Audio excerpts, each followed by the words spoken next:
Guns, welcome to a special live episode of Real Talk.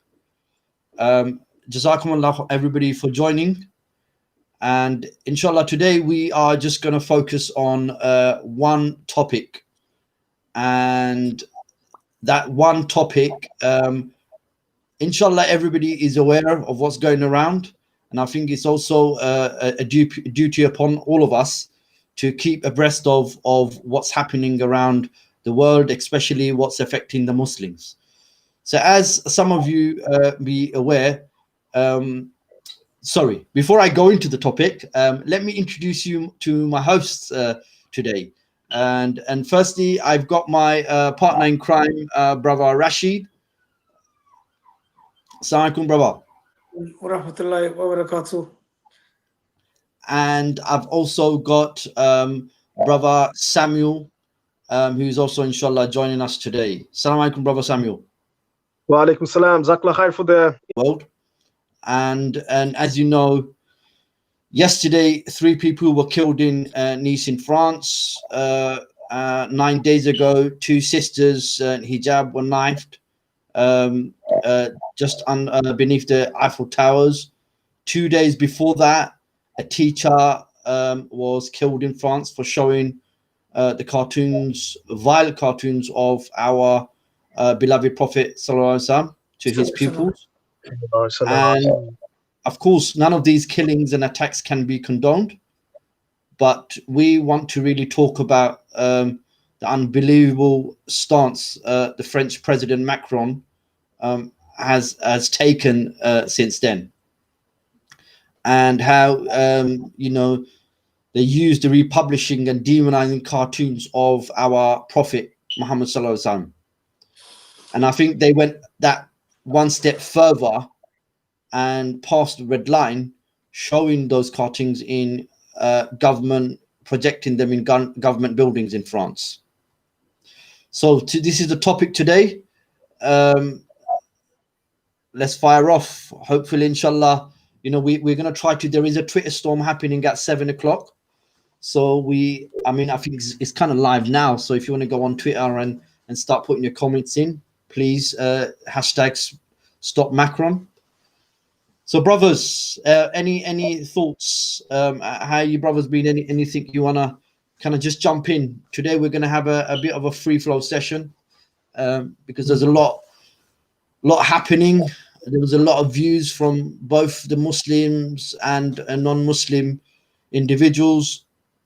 It's saddened most of us, and the hypocrisy around all of this is just shocking. I can't just believe what how people are justifying to insult our Prophet Muhammad Sallallahu Alaihi Wasallam. It's unacceptable. It's a no-go.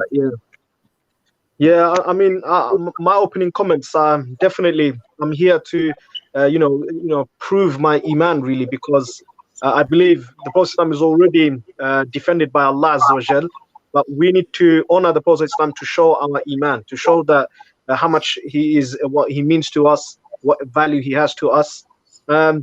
Really, President Macron, he said, the last few events that's been happening in France, these are an attack to French values.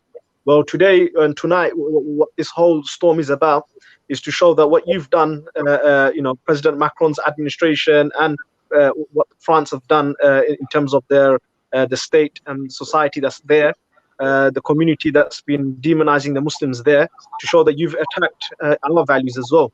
And we now need to really start this debate because all under the guise of freedom of expression, freedom of speech, this is what we're hearing from the other side. But I really want to unpack today, is it really about freedom of speech? Is it really about freedom of expression?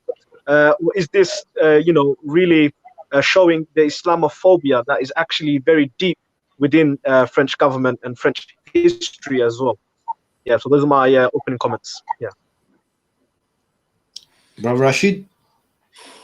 You know what? This is just number one. I expect this type of behavior in a world where we live amongst ignorant people who know nothing about Islam other than what Western media likes to portray. They probably watch too much like Rambo movies and all that sort of stuff. I think that's where they get their religious education from in terms of their GCSEs. Yeah, so things need to change. But the point being is that, am I shocked? No. Does it put me in a position where I'm upset? Of course it does, because first and foremost, we learn our deen from Rasulullah Sallam. We learn it from the early Muslim generation, the elite of the Muslims. Do you understand? So although they were here walking this earth over 1,000 years ago, their iman, their belief, their conduct was on par. Do you understand? So it's unmatchable for anyone. So we learn from them. We don't learn from the clowns who walk amongst us and those who walk outside of our circles. Do you understand? I'm just and I think that if people want to ridicule a great man who's got over 1 billion people following him, go ahead with it. It's like it's no skin of his nose. You know what I mean? He's left his mark on this earth, and no joker are going to be able to take that, let alone even compete against it. So you can run your mouth all you want. You can burn our books as much as you want. You can hide behind cameras and say what you want. That's easy. Do you understand? Do it. But just to say that since 9/11 and since there's been a huge climate change for Muslims across the world, our sisters have been facing untold, record-breaking assaults outside of their homes. You understand? Amongst other things, inshallah they get their reward for it, and hopefully the men become men and they take care of their women. But that's the climate that we've walked into since 9/11. What does that mean for us? It means that, look, you can't live in a state of inferiority. Yeah? Islam doesn't keep you in that state. Islam raises your standards. Yes, we're human beings, and we have concerns and fears and worries because we're a family and we live in places in this world where we are a minority. And I don't want to take every country as one, because not every country is like France. Do you understand? Not every country has horrible leaders. Do you understand? Like if you think about Christchurch incidents, do you understand? Was it Prime Minister? A female Prime Minister, I can't remember her name. Like if you see some of the actions she done, it's like, you know, it's quite respectable. She's reached out to the victims. You understand? But we are in that climate where people have to wake up and realize that you are the boogeyman of this century now. You know what I mean? And we're going to continue to be that. We just means we just got to bite a bullet. We got to educate ourselves about our faith. We know that we love Rasulullah Sallam. No matter what anyone says that does, you know what I mean, it doesn't change the fact that he's the greatest being to this earth. End of. Yeah, you know, I'm happy that 9/11 was actually brought up, because President Macron and his administration, what they're saying is that they're actually doing this in terms of trying to control radical Islam. Even BBC, mainstream news, the 24-hour news cycle, all of them saying Macron's comments were specifically to do with just radical Islam. But at least today, now what we're going to show tonight, actually in the Twitter storm, that you weren't just talking about radical Islam. You've attacked the mainstream Muslim body, and you've attacked a whole global Muslim community. And we've seen the protests, we've seen the anger of people from Bangladesh, people from Pakistan, people from Chechnya, across the whole world. Everyone is doing the salawat, sending salutation upon the Prophet Islam in defense of him and in honor of him. So really, the radical Islam bit is Macron's scapegoat, really. What they really are finding is very difficult to admit is that they don't like Islam. They have some Islamophobia towards it. And because they're very uneducated about Islam, they fear it. You know, you fear what you don't know. So, you know, really what we need to start highlighting the double standards, the hypocrisy of the French government, and the hypocrisy within the publication that's known as, Charlie Hebdo. Because I'm sure all of you are aware, when in 2009, one of the caricatures of the then French president, what was it, Sarkozy's son, was actually ridiculed. And because of that, the state intervened, and they said the person who made the cartoonist who drew that was actually sacked, and disciplined, and disciplinary procedures were used, legal bases were actually used. So we see that there are some people who are untouchable. If you're powerful, you're a statesperson, and you have a position in government, apparently freedom of expression and freedom of speech doesn't work for you. But when it comes to demonizing Muslims and the greatest prophet of them all, the Prophet Muhammad sallallahu alayhi wasallam, apparently there's nothing wrong with it. And this is freedom of expression. So we can see a clear double standard. This isn't about radical Islam or trying to address the issues of radical Islam. This is actually their inherent Islamophobia. They don't like Prophet Muhammad. That's what they just need to say plainly and simply to the public, to the global world. And it's very clear. I think Macron has got a clear agenda. I mean, it's clear since he's come into power, he's got a mission, and the mission is to, it seems like he's got Islamophobia ingrained in his blood. And if you think about the stance he's taken with publishing those vile cartoons of our beloved Rasulullah Sallallahu Alaihi Wasallam, under his own French laws, okay, he should serve a minimum of a year's prison. I mean, if you look at the freedom of press and the law on freedom of press, it guarantees the freedom of press, but there are several prohibitions, and those prohibitions that you cannot incite, hate or harm individual groups or the protracted groups, and that's religion. So how can you project a vile image of a man of that stature who are followed and loved by billions across the world and expect no reaction? I don't get this.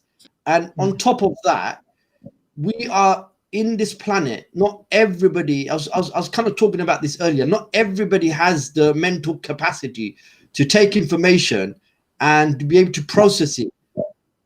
Some individual, and these are the marginal, minimal individuals, they will react differently. Hence why we have crime on the street, because every individual, they interpret life normality differently. So they go out there and they commit a crime because their interpretation of how to live in a society, it differs from your average layman. So how can you expect no repercussion? We actually touched this when Brother Samuel and Brother Rashid a couple of months ago, when Charlie Hebdo decided to republish those cartoons. We touched it on that time, and the show was talking about freedom of expression and how that's inciting violence, that's inciting hatred. And a couple of months down the line, look where we're at now. So who's responsible for that? Listen, with everything that goes on this life here, we are bounded by boundaries, right? For example, if you're going to defend yourself because someone comes to harm you, it has to be within a proportion. You can't go excessive. You with me? Now, with anything else, with freedom of expression and all that sort of stuff, look, we have to admit something. Anyone who claims that they can use freedom of expression or speech in order to disrespect any communities, it doesn't matter who they are, whether they believe in a God or not, you don't go around insulting people. You understand? That's a behavior of a degenerate, bruv. You don't behave. Every human being should learn about manners. You want to talk about things, you want to have discussion. That's primary school education, isn't it? Of course. But this is what I'm saying to you. So but what's happening is what, as you have nicely said, is people are closet Islamophobes. Yeah, today it's our community that's under the microscope. Laws are being in place, policies are in place to harm us. Yeah, we had the Jews, we had the Irish, we have the African community. You understand? It's our turn now. You know what I mean? Mm. And alhamdulillah, that Islam has a family that's highly diverse. You know what I mean? Like we can go to Jamaica, find a brother there, yeah, bang out It's a some global like, community. Yeah. you understand? Yeah, Mm. go wherever we want. Yeah, this is the beauty that we have, and Islam has reached places, huge, far places. You understand? And this is post 9/11. And, Like, and if one of the things they forget, brother Rashid, this is, of and course, I think but you know what? this is what they forget.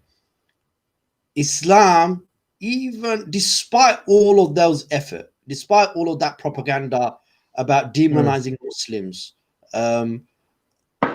Islam is still till this day the fastest growing religion.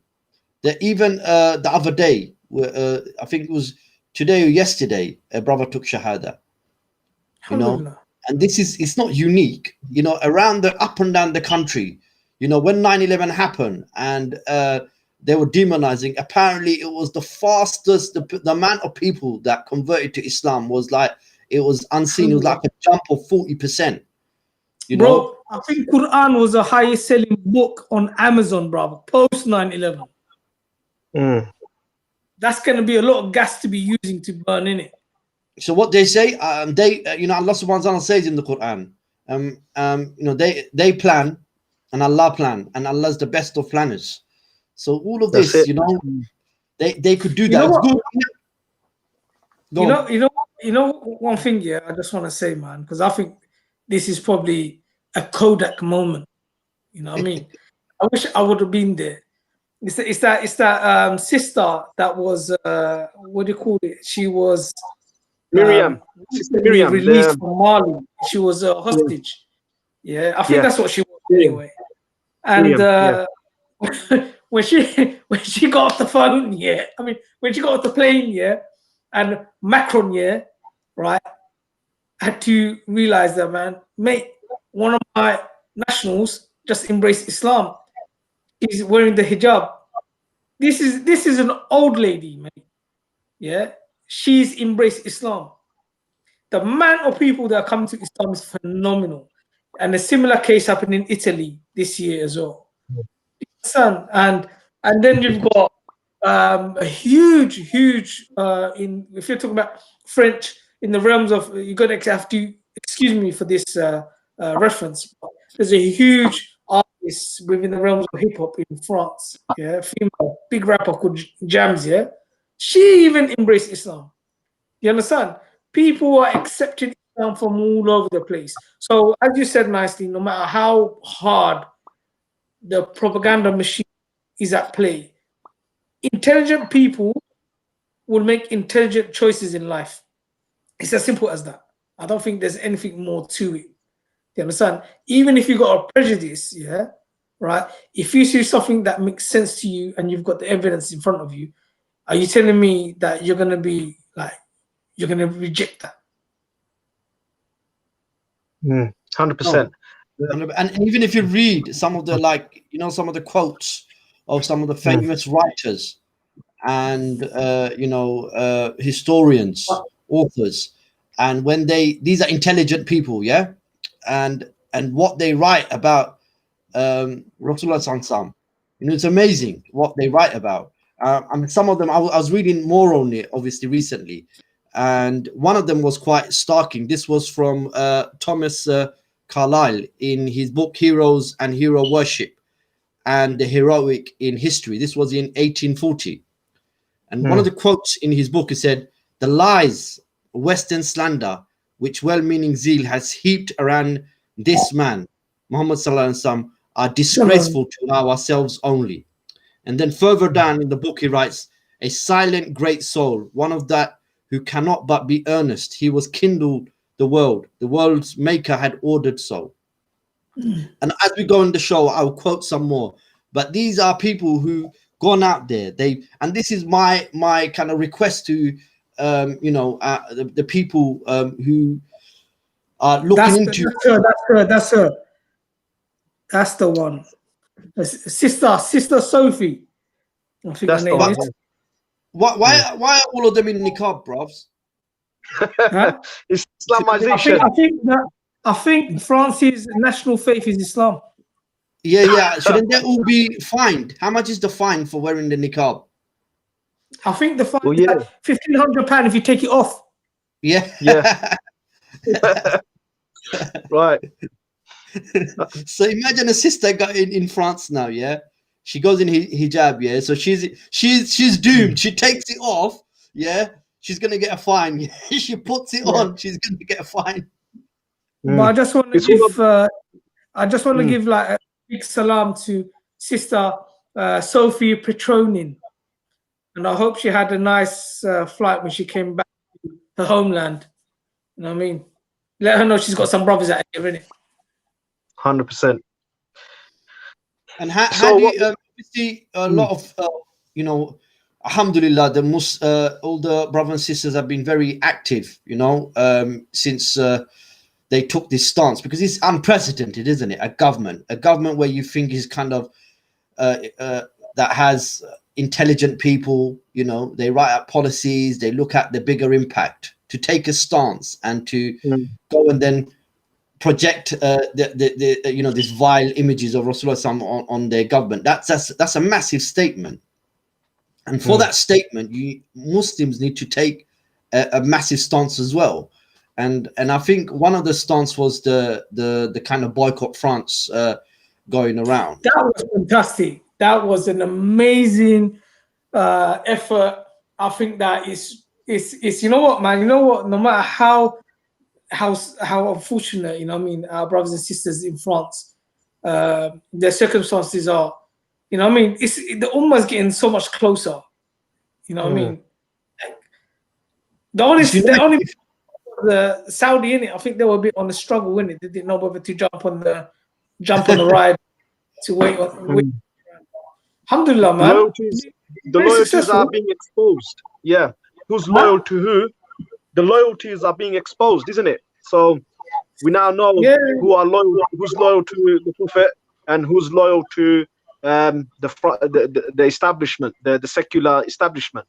100%. I mean, you've got to remember the boycotting itself. Okay, Macron actually contacted his buddies in Azhar University, and he was basically asking some of the scholars there, guys, you need to sort me out with a fatwa saying that, telling the Muslims that boycotting is not allowed and shouldn't boycott French products. Listen, the so last place, Azhar on speed dial. The last place we're going to be taking. Sorry, Junad, bye, bruv. Please, yeah. Last place I'm going to be taking a fatwa from is Azhar, bruv. You know what I mean? Yeah. Sorry, I'm just keeping I give my disclaimer out there, bruv. You know what I mean? Yeah, of course, like compromised, isn't it? Yeah. But when is the red line? When do you take a red line? I mean, this is it. When do Muslims stand up? It's just like these people. If I choose to, my action is going to be that they insulted the most important person in my life. Okay. Bro, let me tell you something, bro. If someone cusses you, look, let's put add a bit of context here, right? And let's see if human beings are behaving like human beings, or there's some sort of trained robot running on Intel Pentium, bro. Yeah. If you're walking down the street and someone random comes up to you and says to you, "Your mom," yeah. Excuse my language, yeah, to the viewers, yeah. Are you gonna say, "It's not nice. Please don't talk to me like that.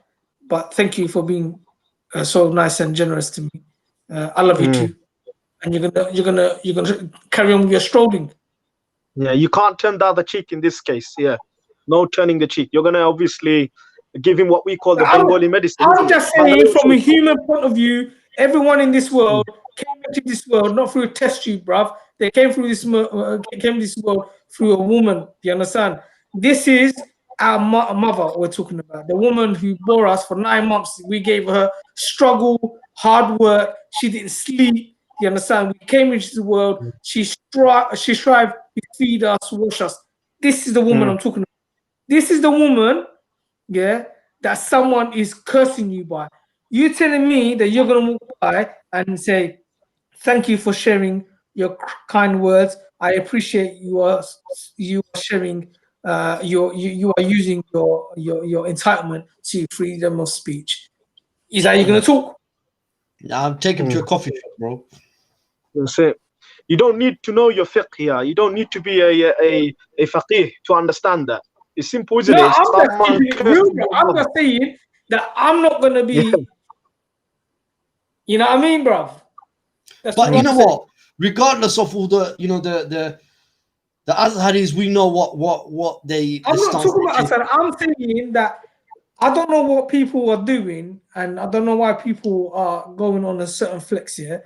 That Rasulullah Sallam is more valuable to us here than everything in this world, including our own life. Yeah. When Umar radiallahu anhu was saying that, I can't remember what the order was, but he says that he loves everything Rasulullah, then he loves Rasulullah Sallam. Yeah. The Rasulullah Sallam said to go back here and think about what you said. Yeah. I'm paraphrasing so correctly. Yeah. Then he come back, didn't he? And he said, "No, Rasulullah Sallam, you mean more to me than everything else." Do you understand? I was saying that they're the elite. We take and learn our religion from them. We don't learn it from clowns. Yeah. I don't care if you got an Azhari red hat on. Yeah. If by principle you don't adhere to the teachings of Islam, I don't know what you're teaching. I don't know what you're talking about. I don't know what you're trying. And the other aspect here, and I'm sorry, I'm going a bit of a rant here. Yeah? Just on that, brother Rashid, this is not blind love.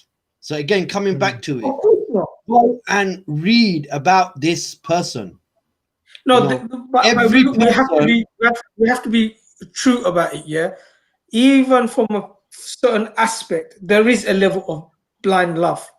Do you understand? The reason why I'm saying this is that the people who don't follow Islam, the people who don't follow Islam, they might interpret it as a blind following, and obviously from our aspect there is a level of that. But for those individuals, I really encourage them to go and read upon it, because you know what? Guess what?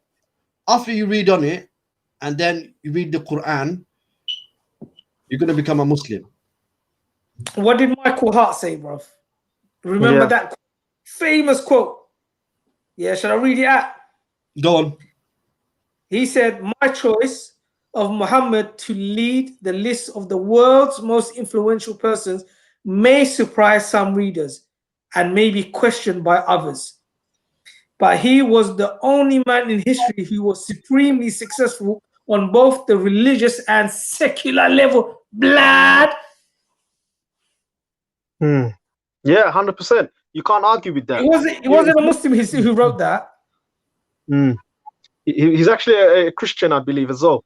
And he put Jesus Christ as, I think, number 3 or 4 or somewhere around there. But yeah, you could see the impact that the Prophet Islam made. And I just wish French society, they think they're more progressive, isn't it? They think they're more enlightened than the rest of the world. I think French society and the French government should be ashamed of themselves after what they've done with the Prophet's picture. I would just say that every nation, because this is what I'm not happy with, every nation that remains silent on the fact that Muhammad Sallallahu Alaihi Wasallam has been ridiculed and mocked, and they stood by and they excuse it with freedom of expression, man. Come on, seriously, man. What type of human being, gives an answer and justification for something like that? You can't do that. And they allow that sort of behavior to go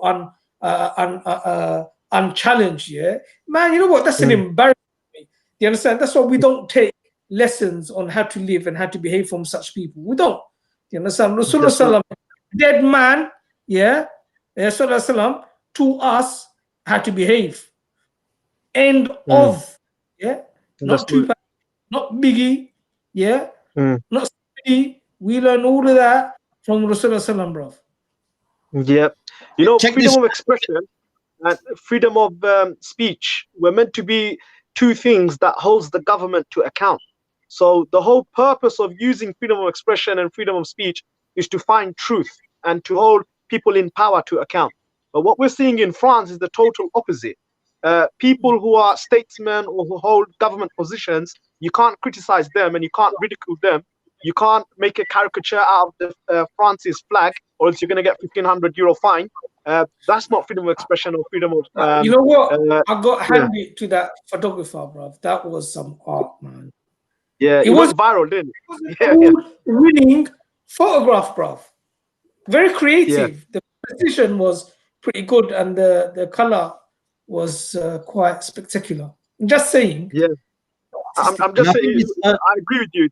Creativity is unmatched, isn't it? Creativity is unmatched. Yeah. Using the France's flag like a bog roll, just a couple of months ago, there was a shortage in the UK regarding toilet paper. So the way that you can see freedom of expression and freedom of speech is very selective. And yeah, but at least they clean themselves. Oh yeah, okay, fair enough. But France, it's so blatant that they've become draconian, authoritarian. They're bullies. Okay, so freedom of expression, freedom of speech for who? Not for the minorities. It's like the government controls it. It controls what you can say about the French government, how you treat the flag. I wouldn't say under any circumstances that when you're provoking anyone, I'm not talking about community, anyone, from a micro level, from anyone to a group of people, right? And you're harming them through your insults. No way would I say under any circumstances that is a form of freedom. Yeah, that isn't. Until people learn how to behave and do things as professionals do it, like for example, where people have formal debates and there's ground rules in place and so forth. Like everyone's got a certain time to speak. So it's that behaving in as adults. Let's just say, that's you would say that, what I mean, that's respectable. That's the kind of like settings where you can say, under the boundaries, under the guise, within the bounds of freedom of expression and speech. Come on, let's go and have this conversation and debate this. Regardless of what our differences is. So you're not offending them. Why do we have to always think about that in this present time, after we've been around for so long, that we have to get to a stage where we offend people and then say it's under this? That's ridiculous. I'm sorry. And on top of that, just to add on what Brother Samuel said, the kind of dictator, kind of heavy-handed approach. So some of the kind of stuff that's been going on in France. So 51 charities are currently being investigated, and the view of dissolving them. These are charities, okay, and I'm sure these charities have already been scrutinized from the thousands of laws that's already been implemented. 70 schools, madrasas, and Muslim-owned businesses have been shut down already this year. And one of the French ministers, he himself said, it's to send a message, so it's nothing to do with kind of abiding by laws or anything. This is targeting a certain community. And can you imagine, like they talk about freedom of speech? What have they, any other community, have they targeted any community like that? Have they ever published any cartoons of, say, anything to related to the Jewish faith? Probably, be fair, Charlie Hebdo, bro, I think it's actually on that. Charlie Hebdo did the publication did produce a caricature of Jewish people, but because of anti-Semitic laws, they had to put it down, and they also apologized. So you can see again double standards. Yeah. Because that's the one where I think the artist or something like that was getting done for it. You see, but Charlie Hebdo's awful, man. They're like nasty people. They constantly, as far as I know, they're very racist. Very racist. No morals. No morals. Yeah, they're not praiseworthy people. Yeah. And and did you see that even the news, how recently, I think it was on the Times today, that the guy who stabbed, he wasn't even a Muslim. Apparently, he was part of a neo-Nazi group. Yeah. And it is funny, isn't it? How every news, they say, and someone heard one of the individuals say Allāhu Akbar, and that was it. That's their motive, and it's straight away it's a terrorist attack, I mean, that you know, just one of the things baffles me. And for those that are listening or watching, whatever the case might be, yeah, I think one of the major lessons that we have to take, and we have to be extremely careful of language. You understand? And language has been very, very well crafted over 2 decades, yeah, right? Since the war of terror, we have certain language being associated with us. Do you understand? So when they talk about radicals, extremists, and so forth, yeah, what they're saying that these are Muslims. We know that. You know that. But one reason why I'm bringing this up is that we need to we shouldn't be using these types of terms on each other. Yeah, I think that's a major mistake that we make. You understand? These are loaded terms, yeah, and especially when we go to places, yeah, and we start listening and engaging in discussions, and these same terms come up, and we sit there nodding, and we can't be doing that. We have to correct people, we have to correct ourselves, and we need to protect our community, because if we don't do that, yeah, remember, many people have married and have children, and their children are growing up in this climate. Do you understand? The last thing we want to use a certain type of rhetoric, yeah, reinforces a certain stereotype and prejudice, yeah, in people towards us. Yeah, and a lot of these people are probably innocent, but they've just become victims, yeah, of the actual machinery around propaganda. You understand? And like you nicely stated, man, I mean, legislations and policies and some of the things that state leaders use, yeah, in order to kind of harm us is working very well, no doubt about that. You know what I mean? Yeah, on that point, you know, it was the 2nd of October where Macron gave a speech on Islamic separatism. It was actually that speech that created this hostility that unfolded the following weeks. You know, and Brother Junaid mentioned about 51 charities being shut down, 15 masajids being shut down, cultural association, Muslim cafes, all of those things. These were happening since 2017. And just recently, from 2nd of October, after Macron gave speech about Islamic separatism, basically saying that if you adhere to your Muslim values, you're separate from French society. So, you know, all of this, you know, rhetoric created some hostility. And during this period, in the next few weeks, what we found was mosques being raided, being questioned. You know, madrasas and schools, evening madrasas being shut down without any justification or due process. So we saw that this hostility, this heavy-handed state intrusiveness has now led to, you know, people reacting out of their own emotions. So they shouldn't really be surprised why these killings are happening. Is because of the direct involvement of the state in the way that it was driving its policies in the last few weeks. I mean, if this is my statement, I believe that Macron should have received more international pressure to resign, because all of those deaths that happened. He's had support from the European. Listen, Erdogan has been one of the most vocal Muslim leaders in the world, bro. He came out as God knows no way, and then taking the lead in talking about Islam and tackling Islamophobia on global politics. Do you understand? When he was holding and he was asking for international intervention, towards what France was doing, all of them were quiet. So they were supporting Macron. You understand? So that's a very, very scary thing to say, because France has got the largest Muslim minority population in their country. You understand? So what's stopping the country from turning on other minority Muslims in their states? You understand? And a lot of Muslims are suffering in other European countries. So it's not. It's a very, very dark time.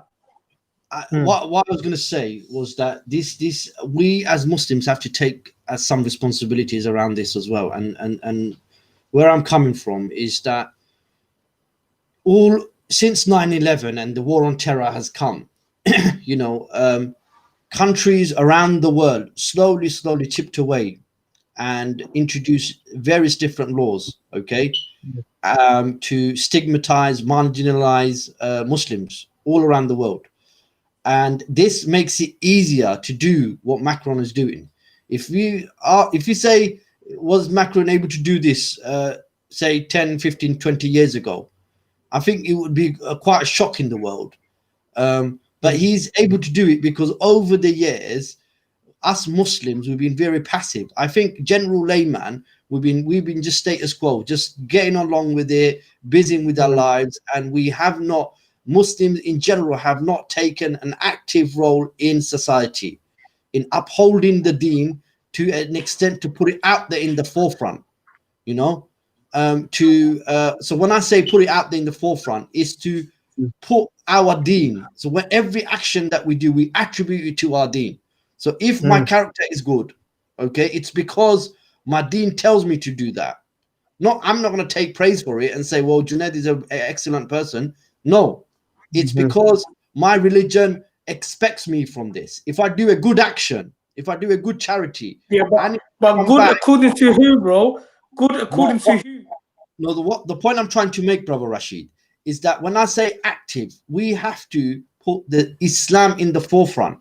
So we have to anything that comes out that say, for example, any laws that, you know, the SRE programs, anything out there, all of us Muslims, we need to play an active role. We cannot take a passive role. I've been going on about this. We become so passive, and it's allowed all of these governments to introduce slowly these laws, and they're doing this.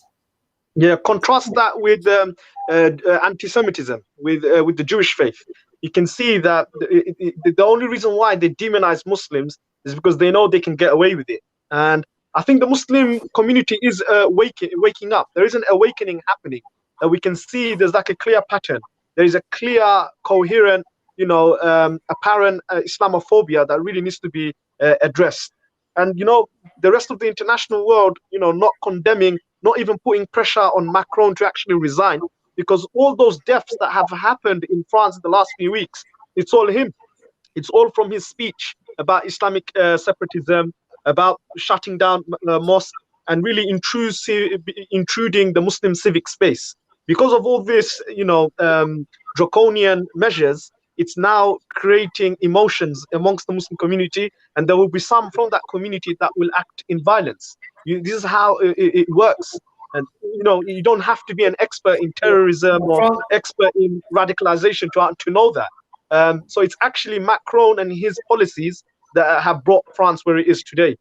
And we really need to call it out. I mean, the international, where is the international? Where are the liberals now? Where are the, you know, the people who are who stand up for minority rights?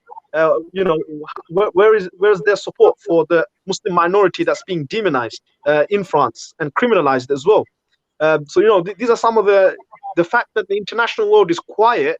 It gives us a strong message as well, that, you know, there's a two-tier treatment with Muslims. With Muslims, you can actually get away with it.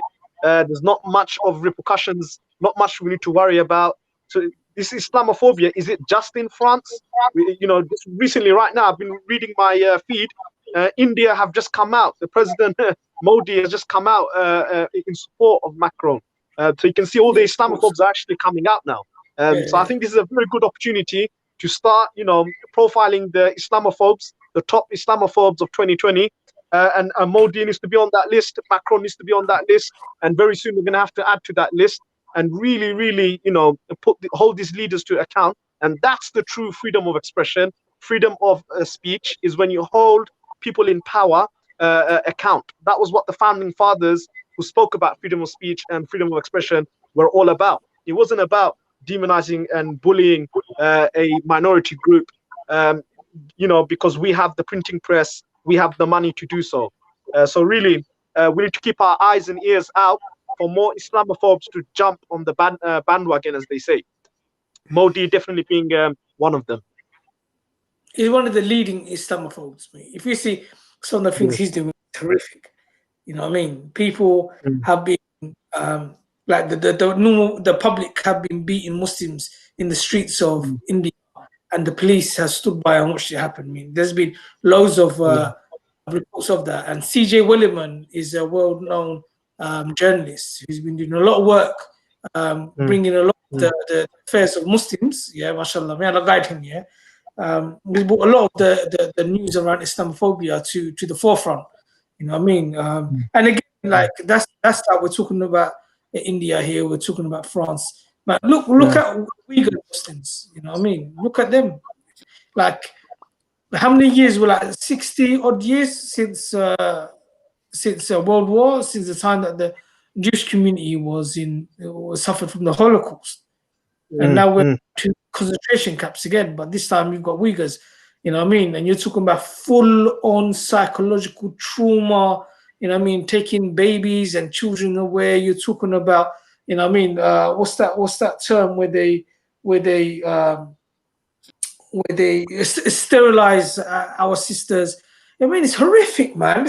What type of world are we living in that human beings and politicians can stand by and watch these type of atrocities take place? Like, they didn't hesitate to sit around the United Nations Security Council and discuss Iraq and talk about saving them from some nutcase Saddam Hussein, and you know what I mean, we're gonna go in full military might, you know what I mean, take him out, find him under the ground, yeah, and under the WMDs as well, conveniently, right?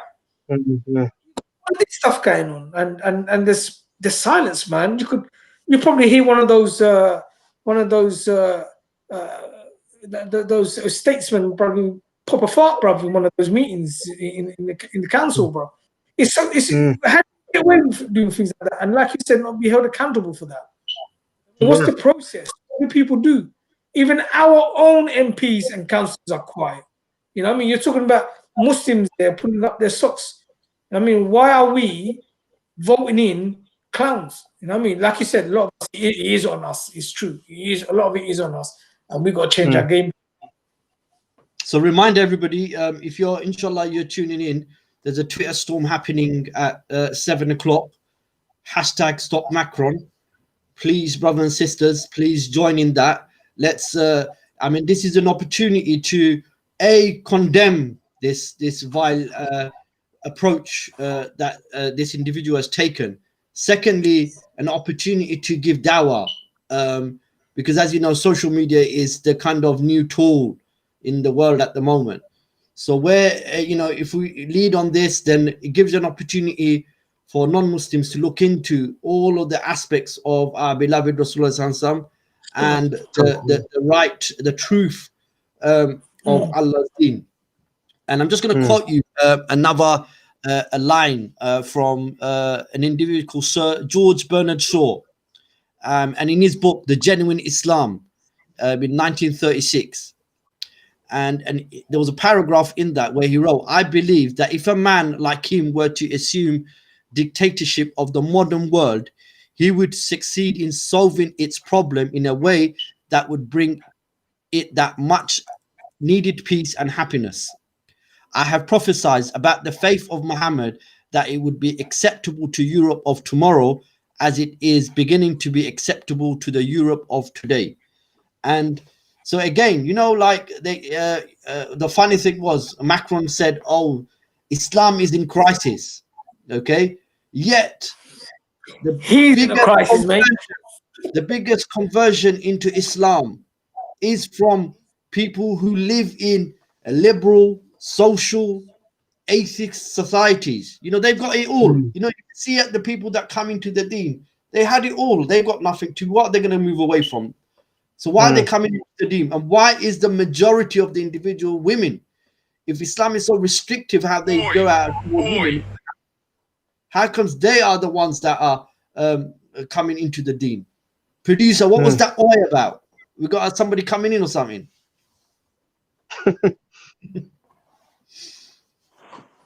Listen, we need to send Habib. We need to send Habib, isn't it? I mean, he was. You know what? I don't know why the camera's so close, man. Zoom out, bro. Because when man's like touching his face and stuff, yeah, it just looks odd, bro.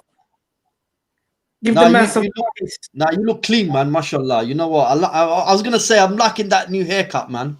Bro, man, leave the man alone, bro. Check this, yeah. George has got some bars, yeah. Can I share some bars? Yeah. Sorry, George. I'm gonna share some bars, yeah. Yeah. I'm gonna spit a little bit on the mic. You ready, yeah? Okay. God. George Bernard Shaw said about him being Muhammad sallallahu alaihi wasallam, yeah, the man that they're ridiculing, yeah. He said he must be called the savior of humanity.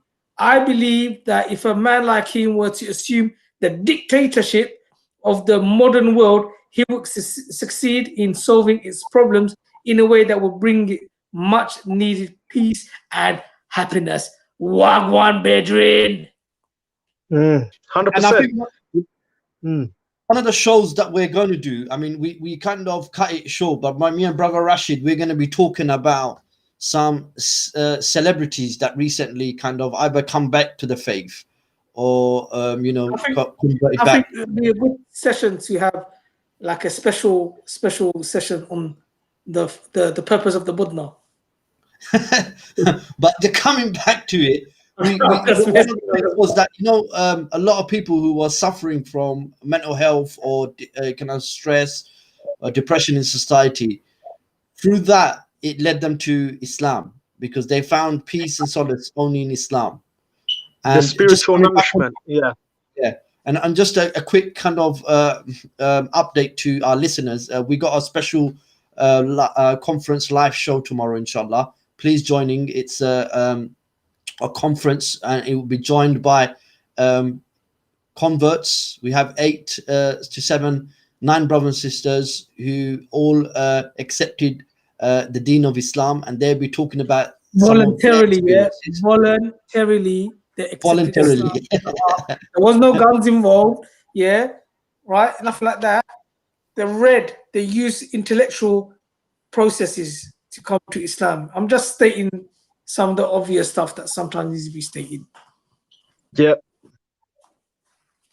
Sorry, I had to, bro. You're gonna get a bit of impulsive actions from me, yeah. No compulsion. That's it. On what, bro? Allah says this, innit? Finish it off. Oh, Huzur Sahab, come on. Quote it. No, I thought you were saying something. So you were gonna. Who else was speaking in that event? Yeah, it sounded quite interesting. So I believe Sheikh Asim Khan is hosting. Hamza Sox is gonna be there as well. Yeah. Let me think. Producer, can you put up the poster, please, just so that our viewers could see the event tomorrow, inshallah.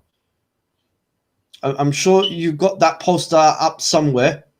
We'll wait for you to kind of put a little screenshot of tomorrow's event. I think it's called challenges or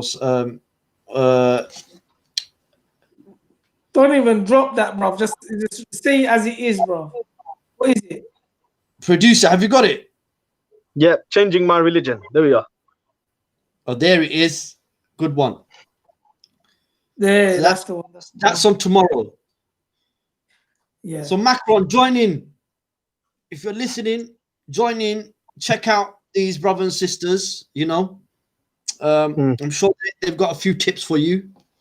Never know. Maybe Allah give you some guide. Yeah, it's a Hamza brother. Hamza Salt is chairing it. Yeah. Ustaz Asim Khan is going to be the one who's going to do the opening. You know what I mean? Alhamdulillah. It's going to be an evening full of perspectives. These are mashallah, top brothers, man. Teachers and so forth. Okay, the Twitter storm. We've got another 4 or 5 minutes, so everybody get your keyboard warrior mode on, and start typing away. But brothers and sisters, we did this. Type away. You know what I mean? Just remember the hashtag is stop Macron, not macaroni, Macron. Yeah. But also, I think brothers and sisters who are listening, it's very important that we have this strong love for our Rasulullah sallam. All of this is happening. If this hasn't affected you, please go back and reflect and question yourself, because this should have moved you. We know when this came up, and when I was sitting down and I was thinking, Subhanallah, what can I do? What is it within my power? And I looked for every different avenues to either voice or condemn, or at least with my mouth to be able to say a few things. And in my heart, I feel that deep sadness that people are getting away abusing our Rasulullah. But you could only develop that love if you go away and read the seerah. And every single Muslim, this is farda ayn on you to know some of these knowledge you need to gain. and the seerah is absolute. Because if you don't know the life of Rasulullah Sallallahu Alaihi Wasallam, how the deen came about, then what kind of conviction would you have as a Muslim? You know, when the non-Muslims talk to you about Islam, these are the knowledge that will help you talk about these lives, talk about what happened, you know. And we're not saying that you don't have love. Yeah, because we're not saying that you don't have love for the Prophet Sallallahu Alaihi Wasallam. Like, we have love for family that we've never met, like our grandparents, yeah, who we've heard about, and we have that natural love for them, just like we have the love for the Prophet Sallallahu Alaihi Wasallam. But what's important here is that you develop a stronger love for someone. You understand? And in this, when we marry, you know what I mean, we sometimes, in some sense, marry strangers, don't we? Yeah. But it's through over time you develop a sense of love. Why? Because you get to know that person. And we want to know how Rasulullah was with his children. We want to know how he was with his members of his community. You know what I mean? Kafirs and Muslims and so forth. You understand? We want to know how he ate. We want to know how he dressed. You know what I mean? And when you hear about the stories that when Rasulullah would make wudu and the water was coming off his body, and you would hear stories like the Sahabas would just be diving in to catch that water that was coming off him. It's fascinating. I'm telling you, some of these stories, yeah, is amazing. Even with Salman al-Farsi, radiallahu anhu, when he was traveling, I think, to Cuba or something like that, and he heard of a story from a priest or something like that, and said looking for a man with a mark on his back. Correct me if I'm wrong, yeah. And he asked Rasulullah to take his top off in it, yeah. And when Rasulullah done it, he jumped on the back of Rasulullah and he held him and wouldn't let go. You know what I mean? It's fascinating, man. These are like, who doesn't want to, you know what I mean? Who doesn't want to love a man like that, man? Look at the love 100%. for him. I would also add, it's not just about the love of the Prophet Islam, but also showing solidarity to our brothers and sisters in France. Because remember, France is actually closer to us UK Muslims than, for example, Birmingham or Bradford is. So France is actually our neighbor, and there's about 10 million Muslims living in France. And so we really need to show solidarity, show our true iman, our solidarity to our brothers and sisters in France, that despite all your mosques closing, despite all the schools being shut down, despite all the oppressive regime that the state is giving, the Muslims around the globe, especially the Muslims in the UK, we haven't forgotten you. And this hashtag is also about defending Islam, but it's also defending every single Muslim living in France, to show that our unity. This is the time to unite, really. Alhamdulillah. Jazakallah khair for that. Yeah, straight. Yeah. Alhamdulillah. So, brothers, we're just going to stay maybe another 10 minutes whilst the Twitter storm is going. And maybe we could just read on some of the quotes that are coming on, if anything highlights. But as we're going and the Twitter storm is happening, I think... Can I just read the hadith quickly? Go on. Yeah. Fire off. It's just reference to what Brother Samuel says, because I think this is timely, considering. It's Darda radiallahu anhu narrated that the Messenger of Allah sallallahu alaihi wasallam said, whoever defends honor in his absence, Allah would protect his face from the fire of hell on the day of resurrection. You know what I mean? So this is serious, man. This is our brothers, not just in France, but all over the world, wherever they're suffering, whether they're in the dungeons or whether they're in Gitmo, whether they're, you know what I mean, torture chambers of Assad, man, wherever they are, man. May Allah free them and protect them, man, and give them their rights. Ameen. Ameen. Just so you know, FYI, brothers, for your information, there's another hashtag that's actually trying to counteract the hashtag Stop Macron. It's called I Stand With France. So India, apparently it's trending in India. So we really got to ask all the viewers, reach out to your contacts and really make the hashtag Stop Macron viral. Okay, more so than Halloween, because at the moment Halloween there's about 2.2 million tweets about that. Come on, we're a Muslim, we're a global community. Let's try beat that, inshallah. Especially that hashtag I Stand With France. We need to keep an eye. I think some of the Islamophobes are trying to counteract some of the efforts that the Muslims globally are doing. So just for your information, that's something I picked up from my Twitter feed right now. Yeah, so target the brothers and sisters in the big countries, Pakistan, Bangladesh, you know, all the let's get all the brothers out there, inshallah, typing away, brothers, you know, inshallah, let's do this. 7 o'clock is started, let's do this. It's a way of showing solidarity to our brothers and sisters in France, opportunity to give some dawah, some, you know, quick rewards, inshallah. Remember, Allah's watching what we're doing, brothers and sisters. You know, are we you know, sitting idle in our houses, comfortable? You know, pick up your phone, you know, a couple of tweets, pass on, go for your contact. All of us got many contacts. You know, we love doing the likes, etc. Go on Facebook, everything, spread the word, brothers and sisters. You know, this is something that it's about creating awareness. It's about creating awareness around the injustice that is happening to the Muslims in France. Where Muslims are being made scapegoat. It's nothing to do with terrorism and hate laws, etc. This is a small minority, a very small minority. If you compare some of the actions of those individuals comparable to the Muslim population of France, say for example, it's like 0.000. You know, it's not even a case. The problem. So how come you take action of one or two individuals and impose on a group of people, citizens in your country, and stigmatize and generalize, you know, nearly 2-3 billion Muslims all over the globe? It's ridiculous. It doesn't make sense. No sane intellectual people would apply that. So basically the message is that this is nothing to do with freedom of speech. This is nothing to do with liberty or secularism, etc. It's just one agenda, and that agenda is, you know, the hatred of the deen. Now we're not going out there and saying people to you know, pick up their pots and pans. We're asking people to counteract this with intellect and wisdom. And so one of the ways to do this is to go on this Twitter storm, inshallah. Have we got any more quotes? So yeah, there's one thing that needs to be understood here. You know how we were talking about passiveness amongst our community and so forth, yeah? One of the things that we have to understand, Rasulullah sallam, like, we have to remember how much he suffered and the reason why he went through the journey that he took. And because of his journey, today you and us lot can sit here and talk as Muslims, right?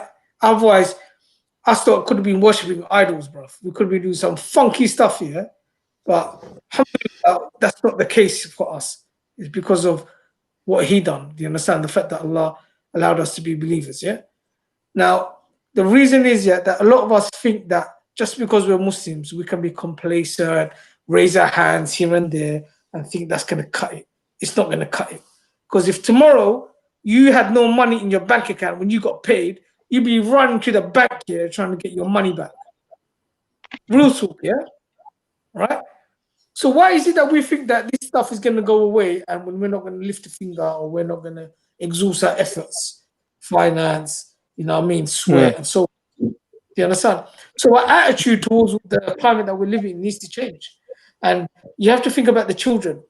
You have to think about your neighbors. You need to think about a lot of things here. Do you understand? We have done great amounts of work in the UK. Alhamdulillah, Muslims have done tremendous work every year. We're the most charitable community in this country, the most charitable. And we don't even make up, I don't know, 5%, like as just Muslims from the Bay community, guaranteed we don't make up 5% of the country. Somehow we're number one for being the most charitable. You know what I mean? We've left our mark in the country, you know what I mean? We've been here a long time and you know what I mean, and the rest of it. But the point you know what, brothers and sisters, if you're listening, yeah, like I've got my weaknesses, yeah, I'm a human being, just like yourselves and the rest of us. But please, yeah, we have to use our time, our effort, do you understand, to do good with it, do you understand? So even if it means that you can share a message, yeah, do it. At least do that. But don't be in a state where you feel that, you know what, Allah is going to change our situation. Allah says clearly that He will change the situation of a people until they change the situation of themselves. That responsibility is up to you and me, and we have to do this in an organized way. Yeah. So, you know what I mean? Just try and open up a Twitter account in it and try and tweet. Inshallah. Yeah. Can I read out a tweet? Yep. Can I read out a tweet that I found quite interesting? Fire off. Yeah. So Sister Safiya, she said, according to G. Darmanin, the Minister of Interior, the government is planning to raid 123 Muslim homes and organizations. 56 have already been raided. None have nothing to do with terrorism. It is only to send, quote unquote, send a message to French Muslims. Hashtag stop Macron. So you can see the hostility that our brothers and sisters are going through in France. So this isn't just about standing in honor of the Prophet Islam, but also the program that the French government and the French administration are doing to demonize Muslims, to scapegoat them, and use radical Islam to really enact their Islamophobia. We need to call out the Islamophobia and just say it the way it is. Producer, can you go back here? There was a video message on Dr. Asim Qureshi's tweet. Can we hear that one? Yeah, that one. Let's see what the doctor said. Yeah, Doctor, let's see. Give us some knowledge. Every single Muslim, I think it's possible to end up in an endless cycle of asking questions about where all this began in terms of what we see going on in France. But really what this Stop Macron hashtag campaign is really about is recognizing that the sanctity of the Prophet ﷺ is something that is meaningful for every single Muslim who is alive today. That gratuitous ridiculing of him and his being and his person is something that, you know, we're not going to just ignore completely. I think that's important because, you know, as Muslims, we're very familiar with depictions of the Prophet ﷺ throughout the whole of history. We know that there have been images of him before in the past. It's not like this is anything new. But I think what makes this different, this moment, is that there is a very deliberate attempt by others to harm Muslims and their sensibilities. And when you get into that kind of territory, then what you're specifically saying is that I really don't care about you. I don't care about your feelings. And I will say and do whatever I want in order to make you feel otherwise, to make you feel hurt. And so that's why this campaign is so important, to send a message that the Prophet is important to us. And we won't simply stand by letting anybody use the Prophet's status as some kind of political football in order to push and stir the emotions of Muslims around the world. Jazakallah khair, producer. Badman DJ. Yeah, this is from Dr. William Draper in his book History of Intellectual Development of Europe. So he said 4 years after the death of Justinian, AD 569, was born in Mecca in Arabia, the man of all men has exercised the greatest influence upon the human race, to be the religious head of many empires, to guide the daily life of 1/3 of the human race, may perhaps justify the title of Messenger of God. And I mean, we could go through, if people, I mean, it's the world of the internet now, isn't it? If you type in, you would find even Mahatma Gandhi, everybody, you know, nobody has had more influence on the human race than our beloved Prophet Muhammad sallallahu alaihi wasallam. When he came obviously with a lot of the continued message of the previous messengers, but he came to eradicate a lot of the draconian practices in the world. He gave rights to women, you know, and the list goes on. The list goes on. He changed the moral compass of society, full stop. And from that, you know, the Muslim population has existed and will continue to exist until the day of judgment. You know, Muslims have gone through many trials and tribulations. This is not new what we're going through. So Macron, you know, go and read up on some of your history and find out about the Muslims and what they've gone through. This is nothing. Inshallah will come out of this, but you in years to come will be history. And what will you be remembered for? And even if you look at your own history, you know, we haven't even touched upon. He won't have the honor of being remembered, bro. He's gonna fade. Past. You know what I mean? He's gonna fade, bro. I mean, I don't want to go about his history, because when I read about his background, I didn't know where to start from. But let's not go there. What about his school teacher? Yeah. I mean, I feel sorry for the children. That goes against safeguarding policies, doesn't it? Well, we can see Mend and Cage have started to tweet. So let's see. Emmanuel Macron is yet to condemn the violent stabbing of the 2 French Muslim women that got stabbed underneath the Eiffel Tower. Yeah, that's so you can see again, you know, indifference, 2-tier treatment. So we can see Azad Ali is also tweeting, "Stop Macron." It's already reached 39,000 tweets. We gotta, in order to get number 1, I think we have to beat Halloween, which is about 2.2 million. So 93,000 in just what is it? In just 14 minutes. I think that's quite impressive. We need to keep going. Yep, some good tweets are coming out. So, brother Rashid, how you gonna once we go offline, what are you gonna do?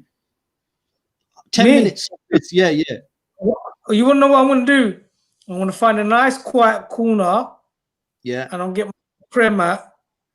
I'm gonna close my eyes, and tomorrow Allah is gonna remove the world's problems. You understand? That's what I'm gonna do, bro. Somehow everyone's problem is gonna go away, because apparently that's what happens.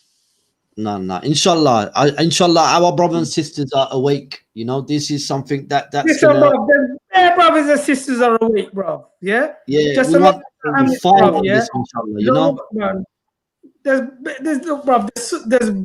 bare brothers and sisters on point, bro. They give money, they give the time, they give the energy, they sacrifice their sleep, they are praying tahajjud. These are the special ones. Some of us educate your children as well, brothers. Educate your children in this as well. You know, like make them aware of what's happening. You know, inshallah. We need to keep our children. We need to, bro. The children are the future, bro. You know what I mean? Why do you think they take children away from families under prevent laws and all that sort of stuff, bro? You know what I mean? These are very well structured type of policies, bro, to harm Muslim communities and instill fear. You understand? And many Muslims have suffered, and they continue to suffer. You know what I mean? But that's the reality. That's the culture of racism, if you like. You know what I mean? But you know what? We're a unique community, innit? No, whatever good and bad happens, what do we say? It comes from, you know, we're content. Alhamdulillah. But whatever good or bad happens, Alhamdulillah. Alhamdulillah, bruv. You know what I mean? Allah is still great, bruv. Ain't nothing gonna be putting out his light, bruv. You know what I mean? So we know the future. It ain't orange, bruv. So brothers, so let's inshallah, any brother Rash closing statements, inshallah. Why are you mentioning me so much, bro? Look at my brother Samuel, bro. No, because you are wrong. I'm going to come to brother Samuel, isn't it? I'm asking you, cuz. All I'm going to say, if you ain't got a Twitter account, please open one up. Let's try and take over Twitter, brother. We stop Macron, yeah. This donut, yeah, needs to go. You know what I mean? And we got and you know what? If what's that? How do you say? What is it? listen, I'm not there. Don't make fun of me, yeah. But what's that thing they say? Was it Jesus, whatever in it? So I am, you know what I mean, whatever it is in it. You lost You me. will- I'm lost now. There's those thing that was trending in it where you know when things were happening in France the last time, and people were Okay. saying that you with me, yeah? You're not Go with on. me. No, What I'm do we not go- with you. Yeah, there was something about It is Charlie wrong, man. Hebdo. Yeah, I'm on live. I'm live here, and I'm embarrassing myself. Anyway, they said we'll move on. they said I am something. I forgot what it was. What was it? So, I am was the two words in French, and then you add anything else at the end of that. That's all I'm saying. That's right. So Yeah, that's right. Yeah. using there in the last event of Islamophobia with France. That's what I'm saying. So it's not complicated, yeah. But the point I'm making is let's stop Macron, yeah. Number one, yeah. Let's reach out to our brothers and sisters in France. Let's make buffer them. Please talk to your children about this. This is our education. This is our history. This is something to remember. Oppression that Muslims are facing globally. Do you understand? And sitting there with your eyes closed ain't gonna make it go away. In fact, yeah, even if I know people here who have Muslims' name, they're not even practicing, but they even got harmed by the Islamophobic policies. If you fall into their category in their eyes, not what's on paper, you're gonna get affected. You understand? That's the nature of it. So that's me done. Mashallah. Brother Samuel, your thoughts, Yes. inshallah. First and foremost, Jazakallah khair for this live show. Alhamdulillah, it's an opportunity that at least I can say that I vocalized my love and honor for the Prophet Islam with the brothers and sisters in France. Also to all the viewers, you know, I think we've got a few more joining us right now. So assalamu alaikum to Brother Iqbal, Brother Shah. Hope you enjoyed the show and really try and get your contacts to tweet as much as you can. The thing that I want to quote is a verse that's really important to me right now, and I think it's important for everyone to reflect on. It's actually from Surah Muhammad. Okay, so the ayah goes, "In tansurullah yansurkum wa yuthabbit aqdamakum," which I believe really summarizes what we're doing here right now. If you help the cause of Allah, yansurukum, Allah will help you in all your affairs and matters. And then the next bit is so important. وَيُثَبِّتْ أَقْدَامَكُمْ, and Allah will make you firm on the religion. Meaning that one of the ways to increase our iman, one of the ways to become more grounded in our religion and to be closer to the sunnah and to be closer to the truth and to be closer to our values is to actually help the cause. If you don't help the cause, then you will be absolved from the last part of the ayah which says وَيُثَبِّتْ أَقْدَامَكُمْ. So there's a formula of success here. If you want the help of Allah, if you want Allah to intervene, if you want Allah Azza wa Jal to further the cause of Islam in the global world, then we have to show Allah that we are helping the cause, and we want our iman as a result to be stronger than before. So hopefully this, you know, going through this whole hashtag, don't belittle it. You know, just because it's just one tweet, it's actually it's proving so many things. One tweet that's saying, you know, stop Macron is actually showing your loyalty. It's actually showing your true love for the Prophet Islam, and it's actually you helping the cause of Allah. So, you know, we can't belittle this right now. So try and get as many tweets out as possible. Encourage your friends, family as much as you can within your social networks. Jazakallah khair. Jazakumullah, Brother Samuel. I'm not going to really add anything much on top of what Brother Rashid and what Brother Samuel has said. No. You're not getting away like that, bro. Yeah. Nah, Our brothers and sisters. I don't want to confuse. There were important messages, bro. So sometimes you don't want to keep it succinct. You know, there are key messages that come out. No. The stuff coming out from my mouth just might confuse the listeners. So what I'm going to end with is that we bear witness, okay, that Rasulullah Sallallahu was the last prophet of Allah subhanahu wa ta'ala, the greatest being on this planet. And on that note, brothers and sisters, any wrong has come from us, then it's from us and shaitan, and any goodness from this show has come from Allah subhanahu wa ta'ala and the blessing that He's given us. So please make dua for us. Please, when Definitely. you log off, spend the next 10-15 minutes tweeting, Facebooking, WhatsApping, do what you do best. And inshallah, we'll see you next time. Keep safe, look after yourself, and assalamu alaikum wa rahmatullahi wa barakatuh. Listen, Wa can I alaikum just, salam. no, this is naughty, yeah. Just want to say that